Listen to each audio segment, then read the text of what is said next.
અમદાવાદ સહિત રાજ્યના 4 જિલ્લામાં આજે ઉચ્ચતર માધ્યમિક શિક્ષક અભિરુચિ કસોટીની મુખ્ય પરીક્ષા પ્રિલિમિનરી કસોટીમાં ઉત્તીર્ણ થયેલા કુલ 51,971 ઉમેદવારો 2 શિફ્ટમાં પરીક્ષા લેવાશે।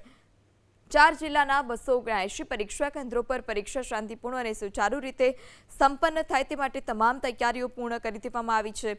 પ્રથમ પેપર સવારે 10:30 થી બપોરે 1:30 વાગ્યા સુધી, જ્યારે બીજું પેપર બપોરે 3 વાગ્યાથી સાંજે 6 વાગ્યા સુધી ચાલશે। અમદાવાદ શહેરમાં કુલ 67 પરીક્ષા કેન્દ્રો પર 11,865 ઉમેદવારો પરીક્ષા આપશે। પરીક્ષામાં પારદર્શિતા જાળવવા અને ગેરરીતિ અટકાવવા માટે વિશેષ વ્યવસ્થા કરાશે। તમામ કેન્દ્રો પર સીસીટીવી કેમેરાથી દેખરેખ રખાશે। અગાઉ ભારે વરસાદને કારણે 2 વખત પરીક્ષા મોકૂફ રાખવી પડી હતી, પરંતુ હાલ સાનુકૂળ પરિણામ વાતાવરણ હોવાને કારણે બોર્ડની એસઓપી અનુસાર પરીક્ષાનું આયોજન કરાયું છે। અમદાવાદ શહેરમાં કુલ 67 પરીક્ષા કેન્દ્રો પર 11,865 ઉમેદવારો પરીક્ષા આપશે।